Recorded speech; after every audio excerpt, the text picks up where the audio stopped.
हाँ दिया, 2 बज गए क्या? देखिए, देवर जी आते ही होंगे। टीवी सीरियल्स की हर खबर देगा देश का देवर।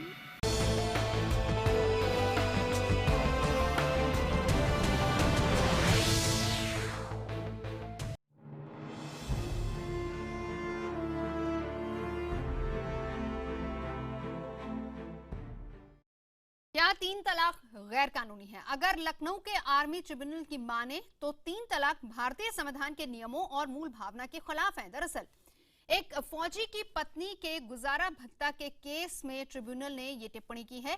सशस्त्र सैन्य बल अधिकारी ने साफ कहा है कि इस्लाम में पर्सनल लॉ की आड़ में महिलाओं के अधिकारों का उल्लंघन नहीं किया जा सकता। इस पर हम करेंगे बड़ी बहस, लेकिन उससे पहले आप ये रिपोर्ट देखिए और बहस की शुरुआत ठीक 2 मिनट 38 सेकंड बाद।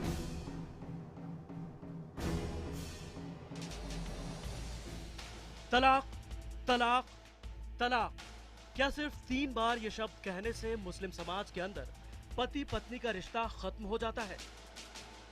ये बहस लंबे समय से चली आ रही है। शरिया कानून या मुस्लिम पर्सनल लॉ में इसे जायज बताया गया है, लेकिन लखनऊ में आर्मी के ट्राइब्यूनल इसे गैर कानूनी मानते हैं। दरअसल ट्राइब्यूनल एक फौजी फारूक खान की अर्जी पर सुनवाई कर रही थी।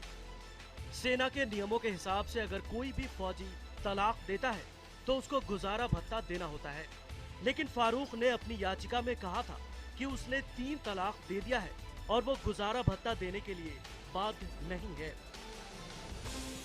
एक अखबार में छपी खबर के मुताबिक ट्राइब्यूनल ने खान की याचिका खारिज करते हुए कहा कि संविधान पर्सनल लॉ समेत अन्य कानूनों और परंपराओं से ऊपर है। पर्सनल लॉ की आड़ में लोगों के अधिकारों का उल्लंघन हो सकता है। सरकार और अदालत का दायित्व है कि वो मौलिक अधिकारों की हिफाजत करे। ट्राइब्यूनल ने गुजारा भत्ता समेत बकाया देने का भी आदेश दिया। ट्राइब्यूनल के इस फैसले पर कई मुस्लिम महिलाओं ने खुशी जताई है और कहा है कि ये महिला अधिकारों को मजबूत करने वाला फैसला है।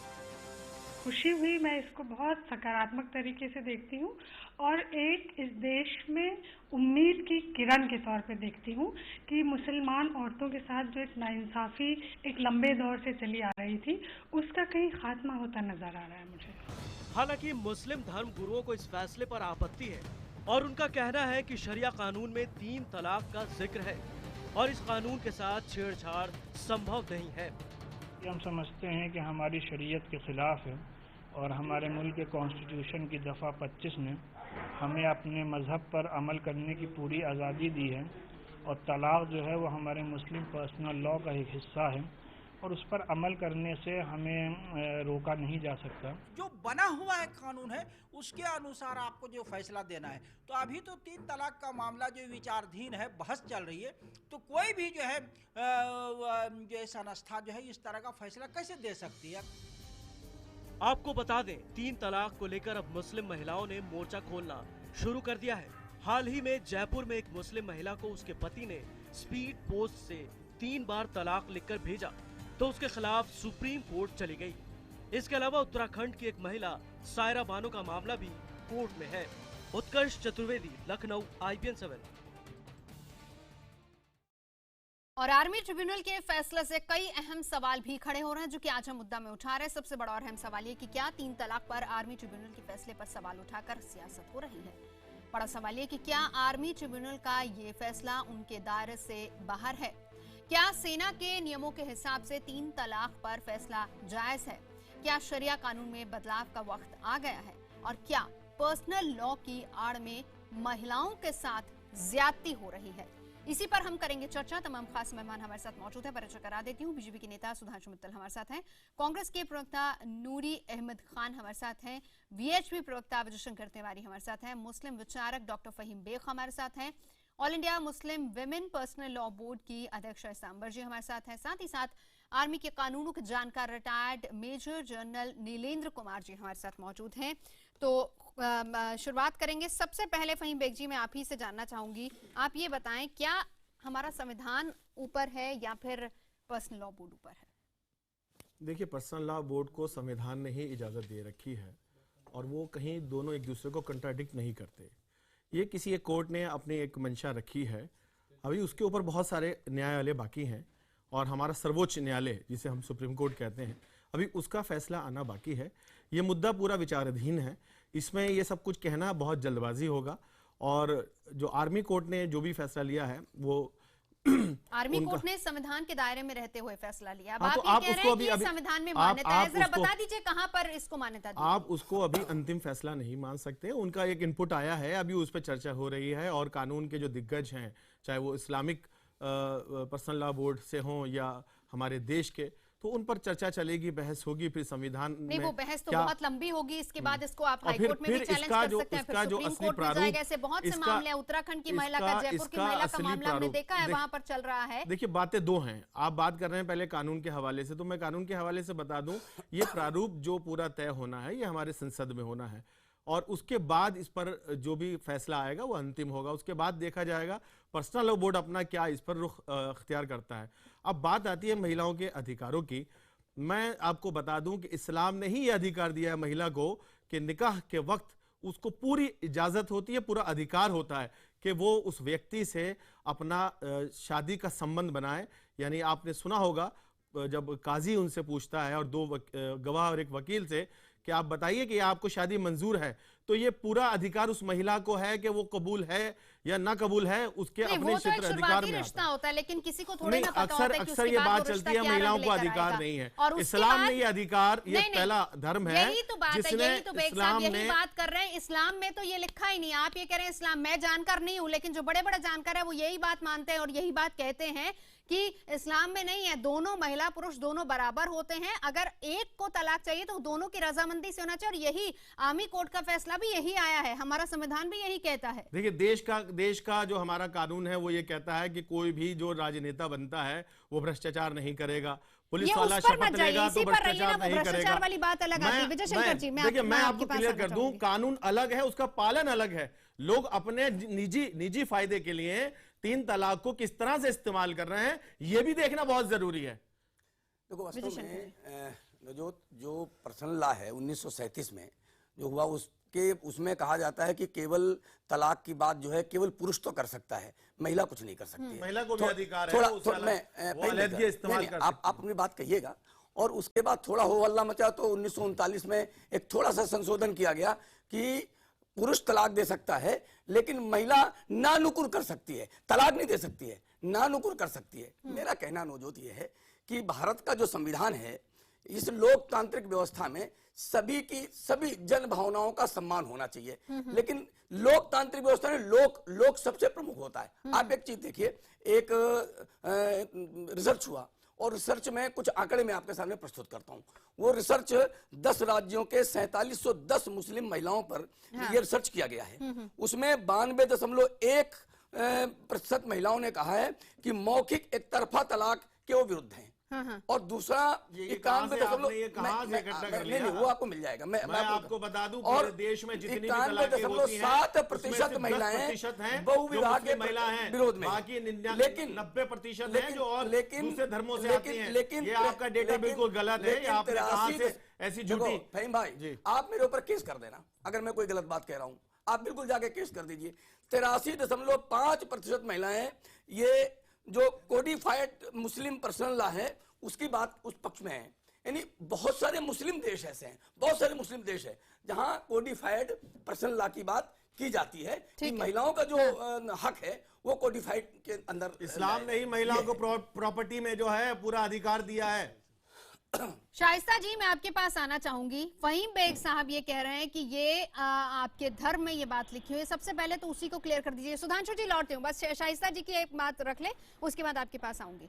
शाइस्ता जी देखिए पहली बात तो ये कि मैं अभी वो जो वकील साहब आर्मी के थे जो बोल रहे थे कि कानून अलग है और पालन करना अलग है, मैं इनकी सभी बातों से सहमत हूँ, क्योंकि इस्लाम में जो कानून दिया हुआ है उसका पालन कर नहीं रहे हैं, इसलिए ये समस्याएं पैदा हुई हैं। और तलाक भी देने का एक जो कुरान शरीफ का कानून है, उस कुरान शरीफ के कानून से क्यों फॉलो नहीं कर रहे हैं, ना हमारे उलमाए दीन कर पा रहे हैं और ना हमारा पर्सनल लॉ बोर्ड की दारुल कज़ा में हो रहा है। इसलिए हमारे जो देश की अदालत है, चाहे वो हाई कोर्ट हो चाहे वो सुप्रीम कोर्ट हो, ये बार बार वार्निंग देता था पर्सनल लॉ बोर्ड को कि हमारे पास तलाक के मसले बहुत आ रहे हैं। आप अपनी दारुल कज़ाओं को, शाइस्ता अपने जी, मामलों एक को, सवाल बस इसको आपसे जानना सुधारिए। चाहूंगी, क्या 3 तलाक को आप जायज मानती हैं? क्या आपको लगता है ये सही है? और बिल्कुल इसी को जायज नहीं है, कुरान शरीफ में कहीं नहीं है। बता कुरान दीजिए, शरीफ में फहीम बेग नहीं साहब, है, आप बता और दीजिए। कुरान शरीफ और हदीस में भी नहीं ही है, कुरान शरीफ में। देखिए, और जो एक- उसके एक- बाद जो एक- खुलफाए राशिदीन ने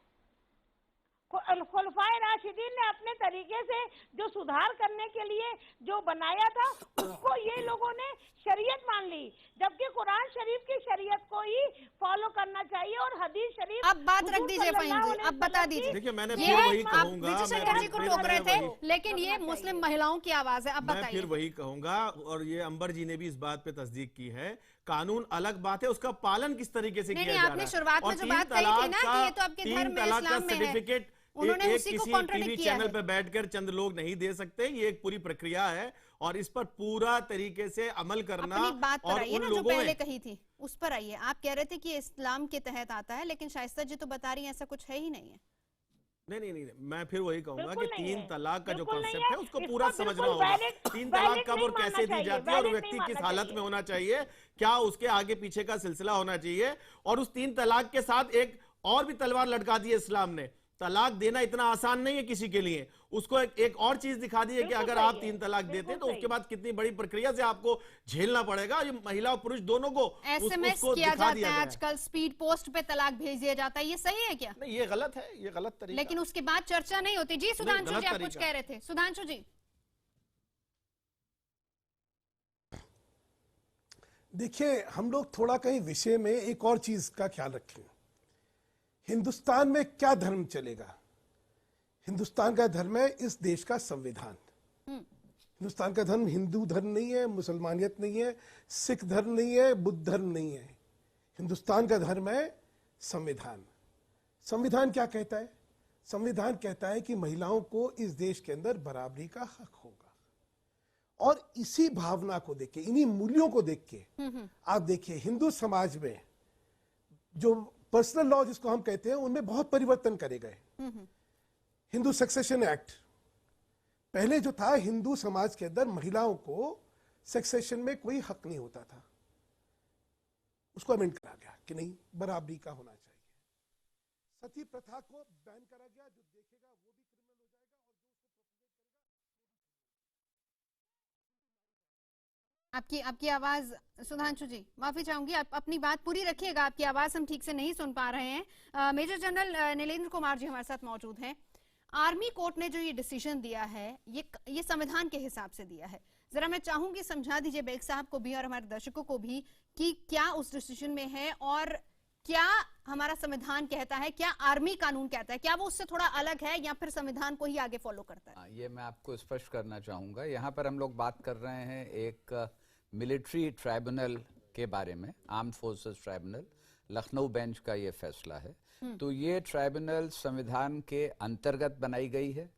संविधान के अंतर्गत ही हमारी तीनों सेनाएं हैं, आर्मी, नेवी, एयरफोर्स, और उनमें कोर्ट मार्शल और उनमें सर्विस कंडीशंस के फैसले लिए जाते हैं। उन फैसलों के खिलाफ अगर सरकार संतुष्ट नहीं है या जिसके खिलाफ फैसला लिया गया, जिसका कोई हक उसे नहीं मिल रहा है, तो दोनों को अधिकार है कि वो ट्राइब्यूनल की शरण जा सकते हैं और वहां पर वो जो एक बेसिक नतीजा है उसके ऊपर कानूनी जांच की जाएगी। इस मामले में ये हुआ कि एक जवान, जिसका कि ये मामला लखनऊ की बेंच के सामने आया, उसने अपनी फैमिली को, फैमिली में कितने, वाइफ के अलावा क्या बच्चे भी थे ये मुझे पता नहीं है, अभी डिटेल्स नहीं आई हैं, लेकिन डेफिनेटली उसने अपनी वाइफ को मेंटेनेंस देने से इनकार कर दिया।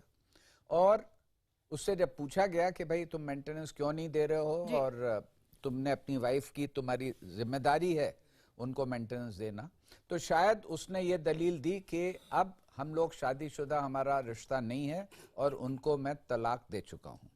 ऑब्वियसली जब ये मामला ट्राइब्यूनल के सामने आया, जहां पर ये जवान गया है, क्योंकि गवर्नमेंट ने वाइफ को मेंटेनेंस दे दी है, तो इसने मेंटेनेंस देने से इनकार किया और उसके खिलाफ ये ट्राइब्यूनल में गया जहां के फैसले की बात हो रही है। तो वहां उसने ये दलील दी कि ये मेंटेनेंस के लिए वो हकदार नहीं है, क्योंकि मैं उनको ये ट्रिपल तलाक के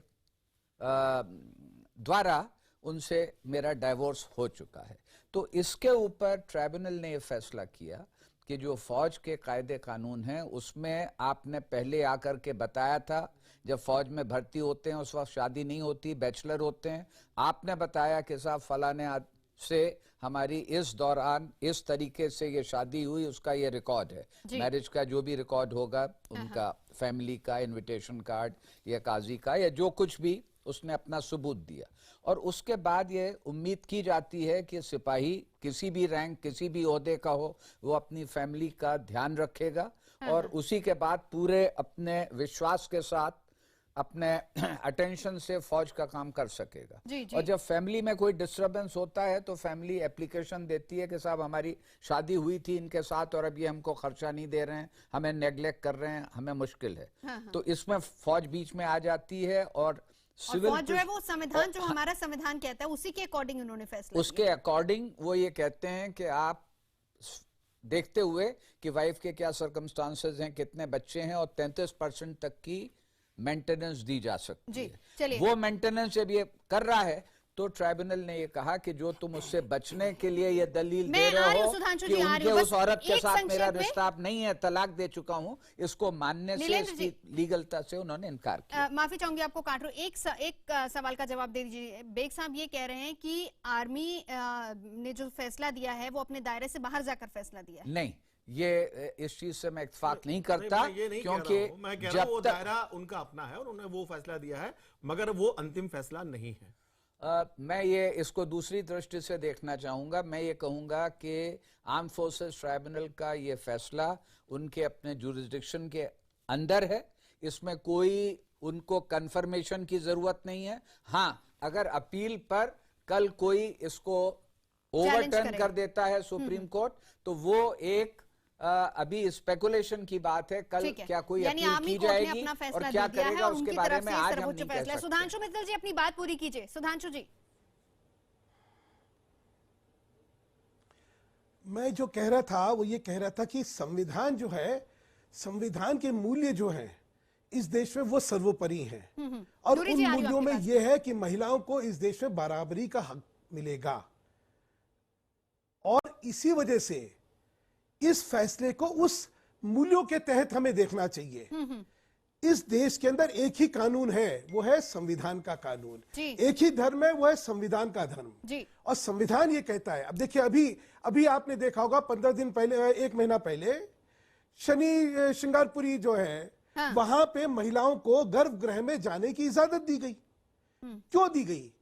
जबकि संविधान के तहत यह भी लिखा हुआ है कि राइट टू रिलीजन के अंदर आप अपने रिलीजियस इंस्टीट्यूशंस को और अपनी प्रथाओं को अपने हिसाब से चला सकते हैं। लेकिन जो प्रथा संविधान के विरुद्ध थी, संविधान की भावना के विरुद्ध थी, उसको जो है गैर कानूनी मानते हुए उसको ठीक करा गया। बिल्कुल। और मैंने आपको बताया हिंदू पर्सनल लॉ में, चाहे वो सक्सेशन का हो, चाहे वो सती का हो, चाहे वो मैरिज का हो, उन सब में अमेंडमेंट इसीलिए करा गया ताकि महिलाओं को बराबरी का हक दिया जाए। यानी आप ये कहना चाह रहे हैं कि इसी तरीके से वहां पर भी अमेंडमेंट की जरूरत है।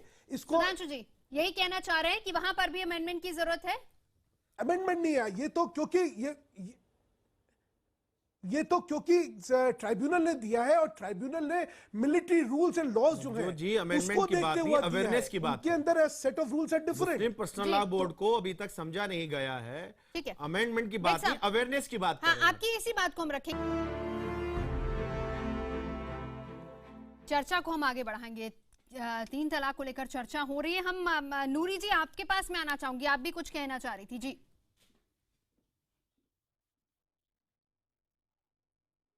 देखिए, शरीयत कानून को बगैर जाने बिना उस पर टिप्पणी करना और ये कह देना कि शरीयत के मुताबिक औरतों को, मुस्लिम औरतों को अधिकार नहीं मिले हैं, ये सरासर गलत बात है। क्योंकि इस्लाम में औरतों को सबसे ज़्यादा अधिकार हैं। तलाक और निकाह ये 2 सूरतें ऐसी हैं जो कुरान में नाजिल हुई है और जिन औरतों को आखिरत की जवाबदारी है, जो आखिरत को समझती हैं, वो कभी भी किसी दूसरे कानून का सहारा नहीं लेती हैं।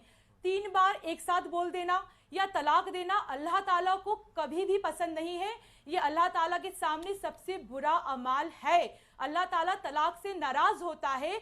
और 3 बार तलाक किन सूरतों में बोली जाती है, किस तरीके से रुक रुक कर 1 महीने, 2 महीने और 3 दिन का उसमें 3 महीने का समय दिया जाता है। आपस में आदमी और नूरी औरत जी, को फिर नूरी से जी, सुलह ये करने के लिए चीजें कोशिशें की ये जाती चीजें हैं। ठीक है, उसके ये बाद चीजें तलाक लिखी गई मुकम्मल हैं, होता लेकिन है। क्या लेकिन बहुत सी मुस्लिम महिलाएं ऐसी हैं, आंकड़ा मेरे ख्याल से विजय शंकर जी बहुत अच्छे से आपको समझा भी पाएंगे, आंकड़े उनके पास हैं, बहुत सी महिलाएं ऐसी हैं और सवाल हम यही उठा रहे हैं कि इसका गलत फायदा उठाया जाता है, महिलाओं का शोषण होता है इसी वजह से, क्योंकि वो अवेयर ही नहीं है, अवेयरनेस है ही नहीं है। गलती नहीं है ना। देखिए, जब तक महिलाएं शरीयत को मुकम्मल नहीं पढ़ेंगी, जब तक आदमी शरीयत को मुकम्मल नहीं पढ़ेंगे, जाहिलपन और जाहिल और अनपढ़ गवार की तरह लोग इस कानून का, शरीयत की इस कानून का गलत उपयोग करेंगे। और इस्लाम कभी भी इजाजत नहीं देता है कि बगैर समझे किसी भी औरत के साथ ज्यादती की जाए। सुधांशु जी, ये बात हमारा भारतीय संविधान कह रहा है कि गैर कानूनी है। मैं आपसे कहना चाहती हूँ कि इस्लामिक संविधान जो है, इस्लामिक कानून जो है, वो इस बात को तलाक मानता ही नहीं है कि तलाक मुकम्मल हुई, ये हराम है। इसको हमें समझना पड़ेगा कि तलाक आखिर होती कैसे है, किस तरीके से औरतों को अधिकार दिए गए हैं, बगैर जाने इस तरह की। जी नूरी जी, मैं लौटती हूँ, सुधांशु जी जवाब देना चाह रहे हैं, मैं लौट विजय जी 1 मिनट। सुधांशु मित्तल जी। जी सुधांशु जी। नवजोत जी, इसमें मूल प्रश्न कुछ और है। इस्लाम क्या कहता है वो तो एक अलग चीज है, उसमें तो दोनों में आपने बहस सुनी, कोई कहता है कि तलाक तलाक तलाक कहना अपने आप में गैर कानूनी कर रहे हैं आप। एक एक करके ना उनकी बात तो सुनिए, बात तो उनको अलग चीज है। मैं थोड़ा खत्म कर लूं मेरी बात, मैं अपनी बात रखने का हक है मुझे, मुझे अपनी बात रखने का हक है। पहले सुनिए तो नूरी जी, मुझे अपनी बात कहने का हक है। बात रख लें, फिर आप अपनी बात कहिएगा। नूरी जी, मुझे अपनी बात कहने का हक है। जी सुधांशु नवजोत जी, हिंदुस्तान के संविधान में आर्टिकल 44 है। आर्टिकल 44 डायरेक्टिव प्रिंसिपलों का है और उसके अंदर एक प्रावधान ये है कि इस देश के अंदर यूनिफॉर्म सिविल कोड होना चाहिए। अच्छा, तो एक पता भ्रांति ये फैलाई हुई है कि भाई ये हिंदू सिविल कोड की बात हो रही है। देश कभी भी हिंदू सिविल कोड की बात नहीं कहता है। मैं बोल लूं, मेरी बात रखने दीजिए। 66 साल से मुझे अपनी बात रखने दीजिए, आपसे बोलूं तो मैं बीच में नहीं हुआ। ये हिंदू सिविल कोड की बात नहीं कर रहे हैं, इस देश के अंदर एक यूनिफॉर्म सिविल कोड की बात हो रही है। अफसोस होता है कि संविधान का उसमें चाहे हिंदू धर्म हो, चाहे इस्लाम हो, चाहे कोई भी धर्म हो, जिसमें अगर कोई कुरीतियां हैं और वो कुरीतियां जो है हमारे संविधान के खिलाफ हैं, तो उसको हमें जो है उसको संशोधित करना चाहिए, ताकि देश में उन मूल्यों को जो संविधान मानता हो उसके हिसाब से देश में लोग रहेंगे। संविधान की वो धारा भी याद रखिए जिसमें मुसलमानों को इस देश में अपने धर्म के अनुरूप जिंदगी को बसर करने का, जीने का और अपने धर्म के कानून को पालने का, मानने का अधिकार इसी देश के संविधान ने मुसलमानों को दिया है। और सुधांशु जी, बड़ा अफसोस हो रहा है मुझे कि संविधान का मुसलमानों के लिए खास तौर से कुछ भी कहा गया है, तो कृपा करके जो है गलत बयानी ना करिए। इस देश में जिस तरह का इसमें कोई मुसलमानों के लिए खास तौर से कुछ भी कहा गया संविधान में इस देश के नागरिकों के लिए कहा गया, कोई मुसलमानों के लिए नहीं कहा गया। तो कृपा करके गलत बयानी ना करिए। आपके मुंह से ये बातें अच्छी नहीं लगती, आपके मुंह से ये बातें अच्छी नहीं लगती। एक तरफ आप बजरंग दल जैसे दलों को पोषित करते हैं देश में, एक देश के लोगों को मारने के लिए, उनको धमकाने के लिए, और दूसरी तरफ आप संविधान की बात चर्चा क्या कर रहे हैं साहब? आप महात्मा गांधी के कातिल को चर्चा क्या कर रहे हैं और आप क्या बोल रहे हैं? बनवाते हैं। दूसरी तरफ आप जो है जो चर्चा का विषय से भटक के कुछ और राजनीति करना चाहते हैं, करते रहिए, मुझे कोई फर्क नहीं पड़ता है। मैं यहाँ संविधान की बात कर रहा हूँ, महिलाओं के अधिकारों की बात कर रहा हूँ। ठीक है, शाइस्ता जी कुछ कह रही है, शाइस्ता जी बोलिए। शाइस्ता जी बोलिए। सुधांशु जी, पहले आप शरीयत पढ़िए। नूरी जी मेरी रिक्वेस्ट है, जरा शाइस्ता जी की बात सुन ले जरा। जज्ब किया है, हम उसका पालन करते हैं। आप मुसलमानों पर जी जरा कहिए थोड़ा, मैं सभी को कह रही हूँ सुधांशु जी, सभी को कह रही हूँ। नूरी जी रिक्वेस्ट है, जरा रुकिए, शाइस्ता जी को बोलने दीजिए। शाइस्ता हम पर बोलेंगे, जरा प्लीज रिक्वेस्ट है। चर्चा करें। नूरी जी, रसूल पाक की नस्ल को नूरी जी, माना गया है। क्या मेरी आवाज आप तक आ रही है? क्या मेरी आवाज आप तक आ रही है? नूरी जी सुनना ही नहीं देना चाह रहे हैं। शाइस्ता जी बोलिए। शाइस्ता जी, ऐसे ही दमन होता है। विजय शंकर जी, विजय शंकर जी एक मिनट, ऐसे सभी लोग बोले कि बहस आगे कैसे बढ़े। विजय शंकर जी प्लीज एक मिनट। बेग साहब रुकिए, आप लोग यहाँ स्टूडियो मौजूद है, आप मेरी बात सुन सकते हैं, उन तक आवाज पहुँचाने दीजिए। सिर्फ शाइस्ता अंबर बोलेंगी, प्लीज रिक्वेस्ट है। शाइस्ता जी, I IBN 7 चैनल से मेरी गुजारिश है कि उन लोगों को अपने चैनल पे बैठा लिए जो इस्लामिक रिसर्च में पूरी तरह से उनके जानकार हों।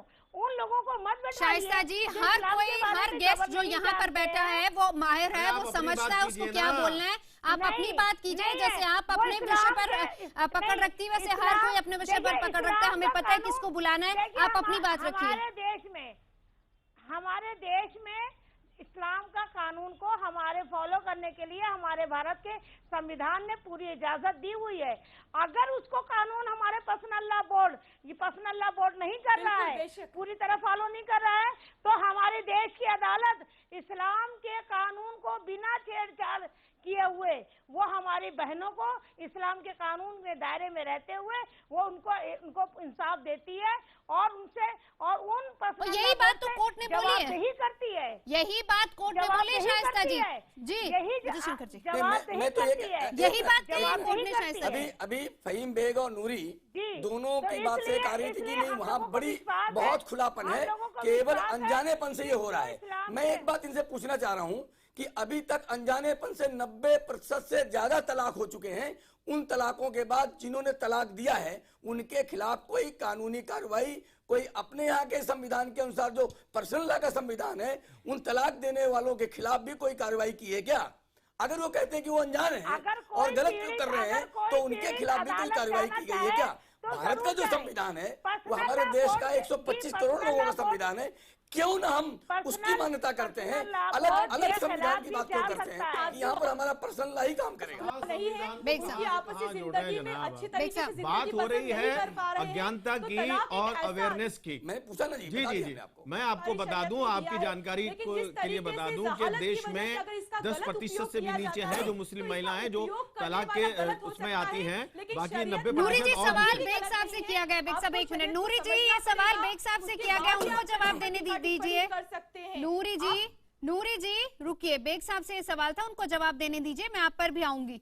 जी बेग साहब, मैं सीधी तौर पे इसी बात को कहना चाहता हूं कि अज्ञानता की वजह से इस तरह के काम हो रहे हैं और इसमें उन औरतों के पास भी अधिकार है कि वो काजी के पास या जिस भी शरीय अदालत को वो फॉलो कर रहे हैं वहां उसकी अर्जी लगाकर अपने उस आदमी के खिलाफ, उस शौहर के खिलाफ कार्रवाई करा सकती हैं। मगर उसके लिए एक प्रोसेस की जरूरत है जो लोगों को नहीं मालूम है। और कानून की जो बात है, हमारे पर्सनल लॉ बोर्ड और कानून के बीच में कोई कंट्राडिक्शंस नहीं है, तभी इतने वर्षों से ये दोनों एक साथ चल रहे हैं। आज ये क्या नई बातें शुरू हो रही हैं? मैं फिर कहना चाहूंगा इसके पीछे साजिश है, कोई ना कोई ऐसी शक्ति है जो देश में इस तरह की बातें उठाकर मुसलमानों को और इस्लाम को बदनाम करने का काम कर रहे हैं। केवल ये प्रश्न पूछ लीजिए कि कितने ऐसे लोग अनजान लोग हैं जिन्होंने तलाक दिया, अनजाने में दिया, उनके खिलाफ शाइस्ता जी यही बात कह रही बेग साहब की पर्सनल लॉ बोर्ड काम नहीं कर रहा और इसी वजह से ये हालत हो रही है महिलाओं की। शाइस्ता जी के सवाल का जवाब रख दीजिए आप। नहीं देखिए, ये कहना कि पर्सनल लॉ बोर्ड कोई गवर्नमेंट की कोई अथॉरिटी तो नहीं है, उनके पास अपने मार्शल तो नहीं है, पुलिस तो नहीं है कि वो किसी के खिलाफ भी कार्रवाई कर देंगे। उसके लिए तो उसी आदमी को जाना पड़ेगा ना पर्सनल लॉ बोर्ड के पास। अगर किसी को कोई समस्या है धार्मिक तौर पर, हर क्षेत्र में, हर जिले में शरई अदालत बनती है, उस अदालत का एक वहां पर जज होता है, एक वकील होता है। आप जाकर वहां पर अपनी अर्जी लगाइए, आप सवाल कीजिए और जो शिकायत है वो कीजिए, उसके बाद भी शरई अदालत उस पर फैसला लेती है।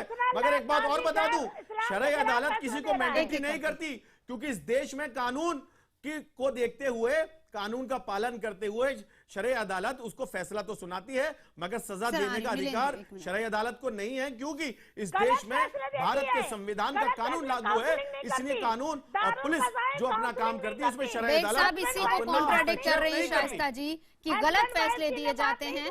सुन लीजिए, कोई काउंसलिंग नहीं होती, काउंसलिंग नहीं करता नूरी जी, दोनों पक्षों को नहीं सुनता है, काजी दोनों आपकी जानकारी अधूरी है मैडम। तो सुने, अरे जब कोई जाएगा तभी तो बात बनेगी। सुनिए, इस देश का कानून भी, अदालत भी ये कहती है जब आप अदालत में आए तो आपकी बात सुनी जाएगी। कोई अपने घर पे बैठकर फैसला ले ले उसके लिए अदालत जिम्मेदार नहीं है। आप नंबर लीजिए हमसे और जाइए पता करिए उन औरतों से। काजी ने बात नहीं किया और शोहर को ने धोखा दे करके काजी को मिसगाइड किया और काजी ने फैसला दे दिया। काजी को दोनों को सुनना चाहिए, औरत को नहीं सुना, औरत को भगा दिया। चलिए मुझे रिएक्शन लेना था नीलम जी से। क्या 3 तलाक गैर कानूनी है? इसी पर कर रहे हैं चर्चा। नीलेन जी, आप कुछ कहना चाह रहे थे? मैं ये कहना चाहूँगा बहुत कम शब्दों में कि अभी ये बात सामने आई कि मज़हब में जो भी प्रोविजंस हैं उसके बारे में लोगों को या तो जानकारी नहीं है और उसका गलत इस्तेमाल हो रहा है। तो मैं सिर्फ ये बात कहना चाहता हूँ कि इस गलत इस्तेमाल के कारण जो कि नंबर बहुत बड़ा है और उसमें जो महिलाओं के ऊपर नेचुरली इसकी अफेक्टेड महिलाएं हैं, और अगर महिलाओं के ऊपर इससे कुछ गलत काम होता है और उनको तकलीफ होती है तो ज़रूरी है कि इसके लिए करेक्टिव एक्शन लिया जाए, क्योंकि जो उनके पास रेमेडी है कि हर डिस्ट्रिक्ट में शरीयत कोर्ट हैं, जब वहाँ पर जाकर के अपील की जा सकती है, उनकी शरण ली जा सकती है, तो शायद ये रेमेडी अभी तक इफेक्टिव नहीं है। इसलिए आज ये सोचने की ज़रूरत है कि ऐसे में क्या कदम उठाए जाएं जिससे कि महिलाओं को समान अधिकार मिल सके और उनके ऊपर कोई अत्याचार न हो। बिल्कुल। सुधांशु जी अब वो समय आ गया है जब हर समाज अपने आप सुधार लाए। जैसा मैंने कहा कि जो हमारा संविधान है संक्षेप में उसकी मुख्य मूल्य जो है उनका सम्मान होना चाहिए, और मूल्यों में महिला और पुरुष दोनों को समानता का अधिकार जो है ये मुख्य मूल है, मुख्य हमारी आस्थाएं हैं, और इसलिए हर नवजोत जी मैं एक बहुत आदर से गुजारिश करना चाहता हूं इस देश के संविधान के बीजेपी और वीएचपी वालों से कि प्लीज आप इस तलाक के अलावा भी मुसलमानों के बहुत सारे मुद्दे हैं, उन पे भी चर्चा शुरू कीजिए, उनकी शिक्षा, नहीं, वो तो इसलिए क्योंकि हम इस पर चर्चा कर रहे हैं, उसी का जवाब दे रहे हैं ना। उनको आतंकवाद के नाम पर जो जेलों में बंद किया जा रहा है, साहब हमने जितना करा है ना आप लोगों ने कभी सोचा भी नहीं होगा। आप बन रहे हैं, उन महिलाओं के हमदर्द बन रहे हैं, तो मुसलमानों के रोजगार, उनकी शिक्षा, आप लोग सिर्फ जो है अवेयरनेस नहीं है तो जरूरी है कि कुछ ऐसे बदलाव और कुछ ऐसे कदम उठाने चाहिए जिनसे अवेयरनेस भी बढ़े और जिनसे महिलाओं का सम्मान भी हो, और अगर इस तरह की कोई परंपरा है तो उससे महिलाओं का शोषण न हो बल्कि महिला को आजादी भी वहां पर मिल सके। फिलहाल मुद्दा में अभी इतना ही।